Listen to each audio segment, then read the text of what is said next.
here with Slick Nick Sullivan. How you doing, sir? Man, I'm doing good, man. Doing pretty good. Appreciate you for having me, man. Yes, sir. Yes, sir. So, where we at right now?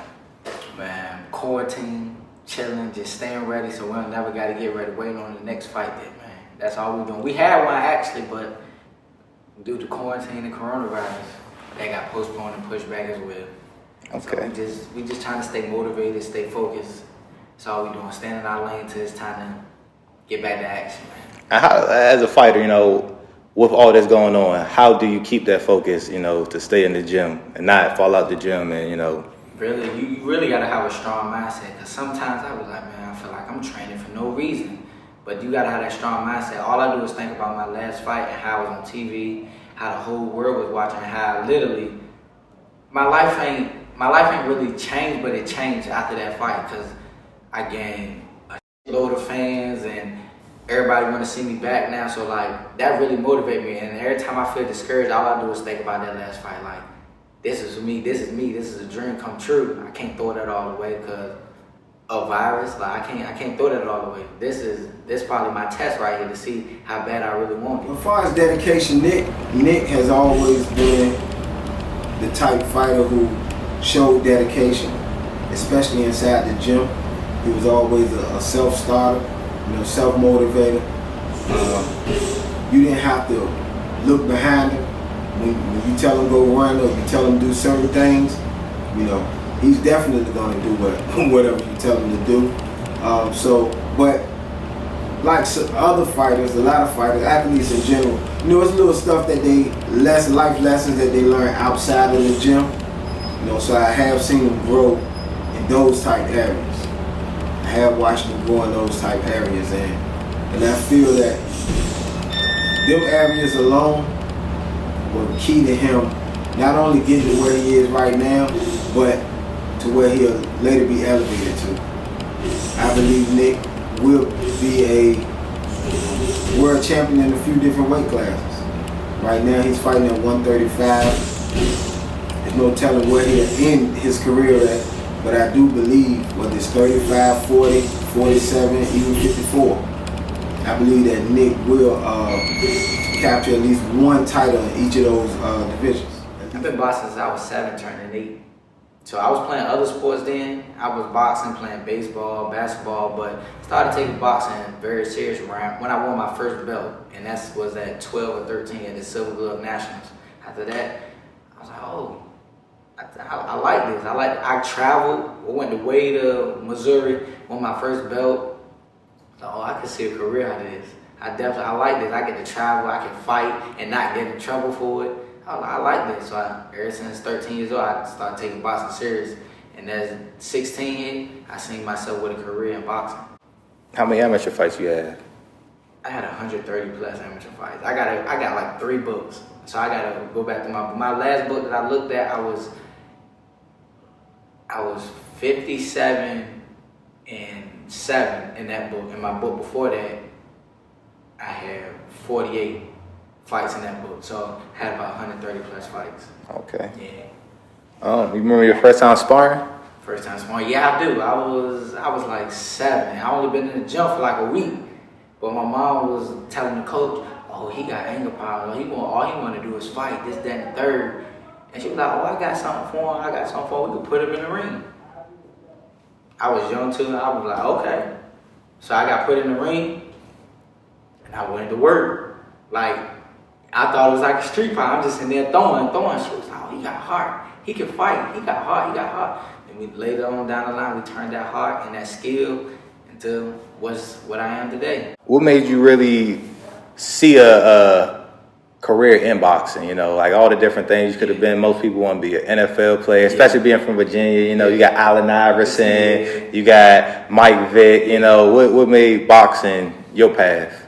To be honest, long as it was athletic, I seen myself doing it. I thought I was going to be a baseball star, thought I was going to be a basketball star, thought I was going to be a football star. Just anything, being an athlete, I just thought I was going to be a star in it. But boxing really took my heart once I won my first belt. Like, I don't think people grasp the point of how good that felt, just to see a belt in my hand. Like, I worked for this. I trained, I worked for this. Like, this is how I actually won this. And that just stuck in my heart. And once I got to talking to other bosses that's been in it longer than me, letting me know that you can have a career out of this, you can make so much money, you can feed your family off this, that just stuck in my heart. And I just knew from that day forward, I'm going to be a boxer. I'm going to be a pro boxer, and I'm going to be the best pro boxer. And then meeting Purnell, that just put the cherry on the top right there.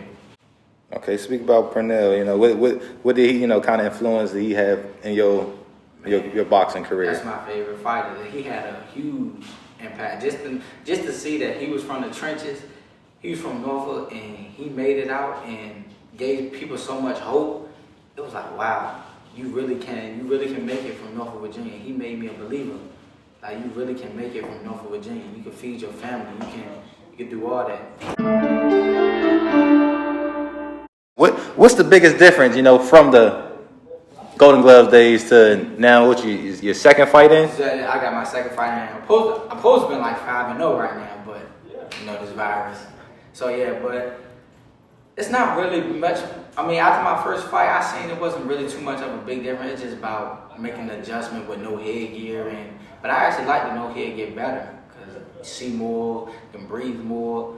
It's just the atmosphere, I would say, you have to adjust to.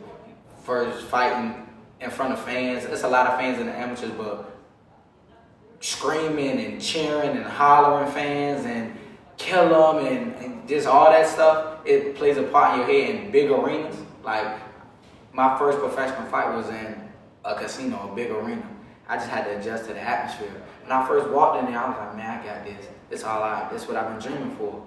Then once you get in that ring, it's just like reality hit. Like, whew, I'm here now. Like, what you gonna do? You gonna cash in or you gonna fold? I gotta cash in. I've been dreaming about this all my life. I can't fold.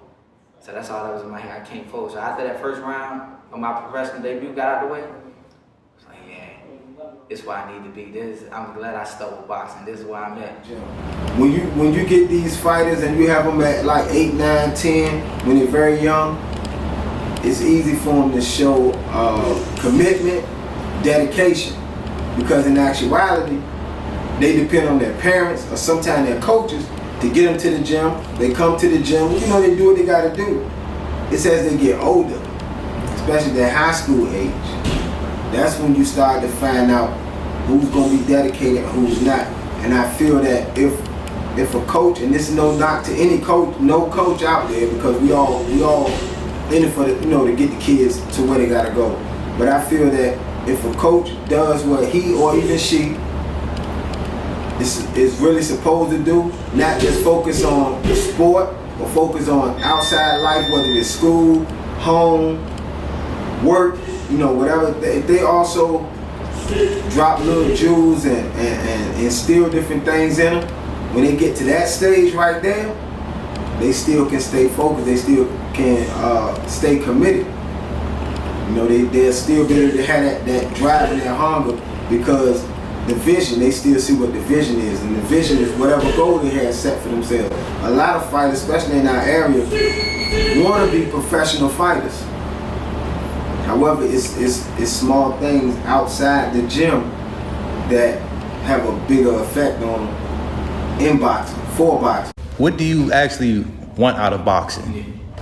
So, what I want out of boxing is actually a platform to get my name out there, because I don't plan on staying in boxing too long. That's how Purnell Hopkins, great fighter as well. I just don't want to be in boxing that long. It's like Purnell Hopkins, like when I'm 50 years old, I want to be able to hang it up and hang it up comfortably. Like, I don't have to come back for money. I just want to use boxing as a platform to set up like businesses, clothing, stuff like that. The stuff that'll bring money into me, I can invest my money. I'm using boxing as a platform to invest my money in something so I can get it back, so I can live life, family be well, taken care of. If I have future kids taken care of, I just want to make sure my family is straight. So I'm using boxing as a platform for that. Do you see yourself staying 5 years in boxing? 5 years, I would say I see myself as a champ, but I'm going to be a champ in 5 years, if not sooner.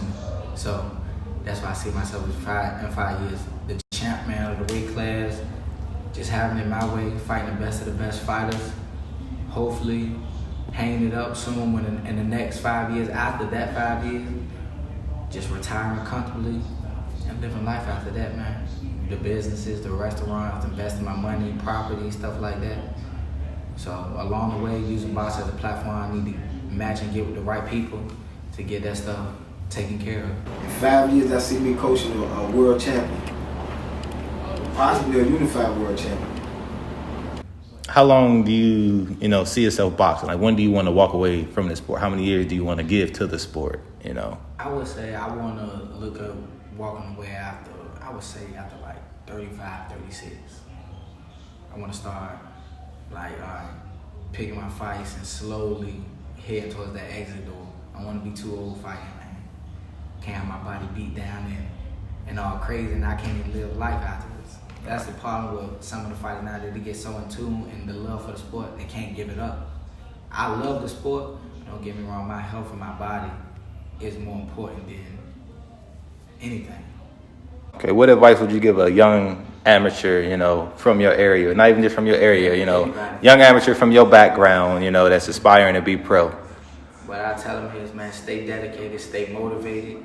When it's looking like the light ain't shining, it's shining. You're going to always get that dark light. You're going to always get the test before it gets better. So just keep training, stay motivated, stay out in the streets. Them streets is going to tempt you. Stay in the gym, and I promise you better days are going to come. I promise you better days are going to come. That's why I get it. Any youth, any fighter, anybody, period. Any young man, any young black young man in the world, just whatever you're doing and it's positive, stay motivated, stay in it, stay in it. It's easy to get sidetracked and let negative energy take over your positive energy. Just stay focused, man.